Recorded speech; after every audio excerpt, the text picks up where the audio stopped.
If you're wanting to move to a smaller coastal town somewhere in Canada, but you haven't yet decided where to go, then stay tuned for some helpful tips. So maybe you work from home and are flexible to live wherever the heck you want, really. Or you have a family and you just wanted to move to a small beach town somewhere. Or maybe you just love the ocean, period, and you've just always wanted to live somewhere on a coastline. Whatever the reason might be, I've got 10 smaller coastal towns in Canada for you to consider. So let's get into it.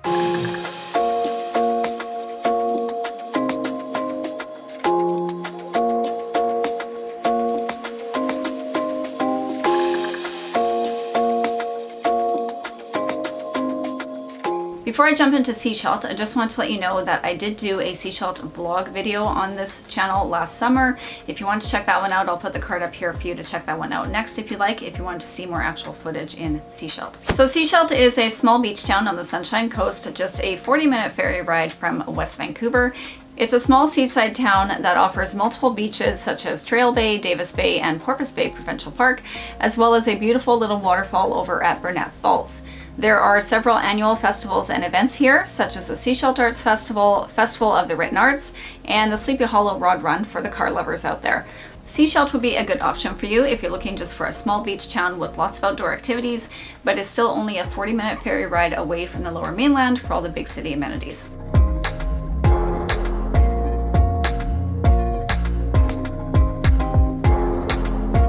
Sydney is located on Vancouver Island, which is just a 90-minute ferry ride from the Lower Mainland and only about a 20-minute drive from downtown Victoria. There's a beautiful 3.6-kilometer waterfront walkway and a 420-foot-long fishing pier. The location here allows for many water activities such as boating, kayaking, fishing, and diving, to name a few. If you're a book lover, Sydney is also home to Booktown, which is a collection of multiple bookstores all within walking distance of one another. I just want to interject and say that there are people leaf blowing outside my window right now, so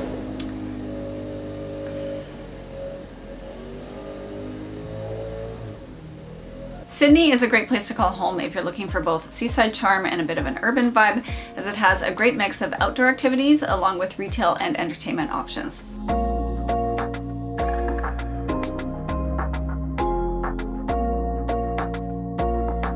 Comox is situated on the east coast of Vancouver Island and is part of the Comox Valley, which includes Courtenay, Cumberland, and Comox. To get here, you need to take a 90-minute ferry from Vancouver to Nanaimo and then drive up from there to Comox, which will take you about an hour and 20 minutes. This little oceanside community is full of greenways, parks, and beaches and is located in the middle of a large seafood producing region. Activities abound here such as whale watching, fishing charters, and kite surfing, to name just a couple.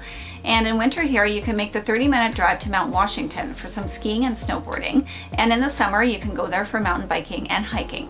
If you're looking for a coastal town that has some amazing outdoor recreation as well as really great seafood, then Comox is worth looking at.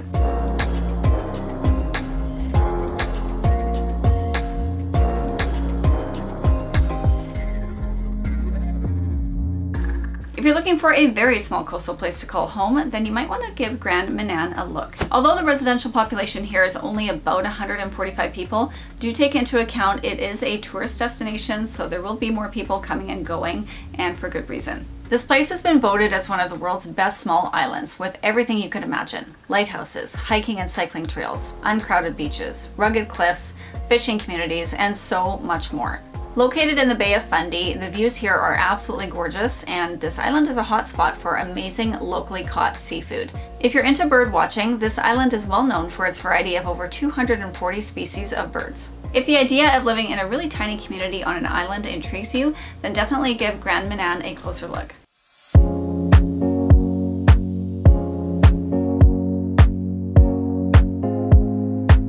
Famous around the world for its giant lobster, Shediac is known as the lobster capital of the world due to its very active lobster fishing industry as well as its annual lobster festival. So for that reason alone, if you love eating lobster, then this could be your heaven. The regional area of Shediac boasts some of the warmest saltwater swimming north of Virginia, and boating and windsurfing are common activities here. There is also a large, beautiful wharf that also garners a lot of visitors each summer. It's a small town feel here, but still has some big city stores and is only about a 20-minute drive from the larger city of Moncton if you need more options. If you love seafood, lobster in particular, of course, and you're looking for a smaller town that still has some larger city type amenities, then Shediac could be an option for you.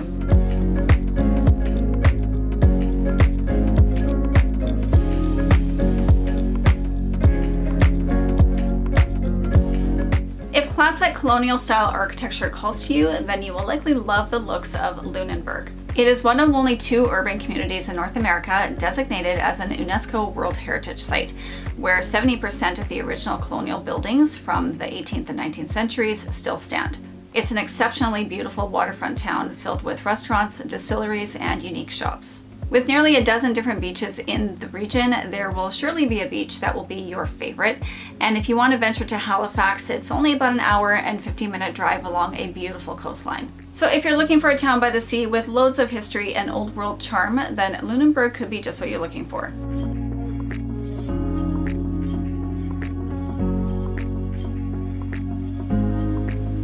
In comparison to the other towns on this list so far, Cape Breton is definitely one of the larger ones, nearing about 100,000 or so for population.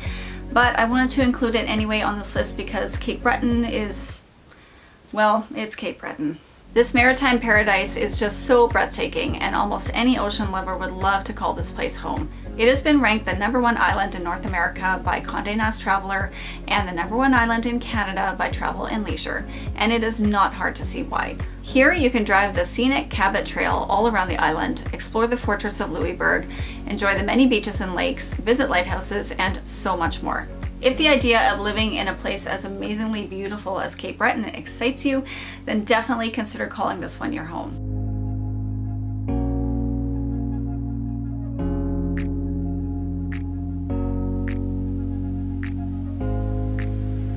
Now you may have noticed in the stats that just popped up here that the crime rate is a little bit higher than the provincial average, but don't let that deter you. This is still a great place to consider, and here's why.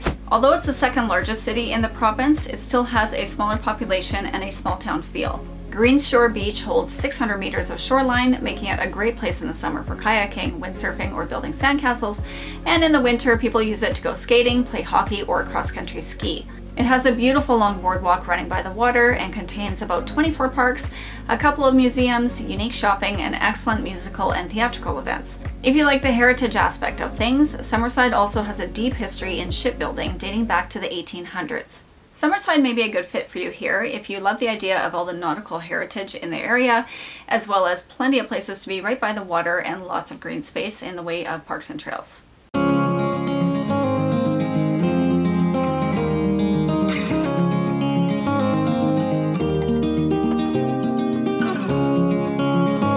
If you love icebergs, then Twillingate is definitely a place you want to look into. This town sits in what is known as Iceberg Alley, which is a large corridor of ocean running all the way from Greenland. You can potentially spot some of these icebergs from the Long Point Lighthouse, or even better, if you want to get up close and personal with them, you can book a boat tour through one of the local companies here. Not only will you see icebergs, but potentially humpback whales and many seabirds, including puffin colonies. This town offers very scenic walking trails and hiking tours, as well as pebble beaches with loads of shells and sea glass.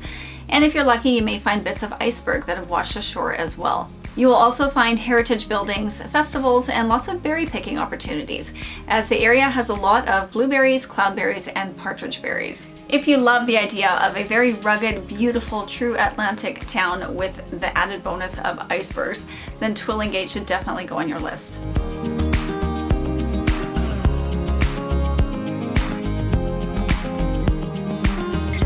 Last but not least is one of the smallest towns on this list, Trinity. This place is located in Trinity Bay, and the harbor here was first used by fishing ships way back in the 16th century. Today, it's a tiny community that is surrounded by amazing landscapes with many heritage buildings still in existence. It's got a great mix of history along with incredible scenery such as the viewpoint from Gun Hill Trail that overlooks the whole town. As with Twillingate, Trinity is also a place where you can spot those beautiful icebergs and whales. And an interesting side note on this one, the 2001 movie The Shipping News, featuring Kevin Spacey and Julianne Moore, had segments filmed right here in Trinity. So if you're looking for a community like Twillingate but want it even smaller with fewer people, then Trinity could be a good choice for you.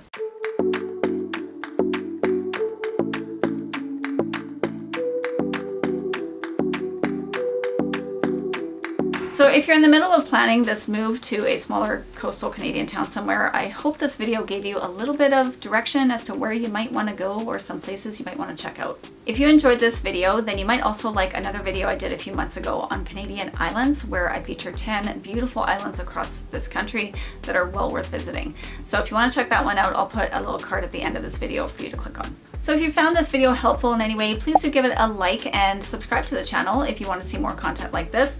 Just make sure you actually hit that bell notification to get notified every time a new video goes live. And if you like lighthouses, I do have another channel called Lighthouse Buffs. If you wanted to check that one out, it's still just a brand new channel. I'll put the link down in the description below for you to check that one out as well, and subscribe over there if you would like to do that. So that's it for this one, you guys. Thank you so much for watching, and I will see you on the next one.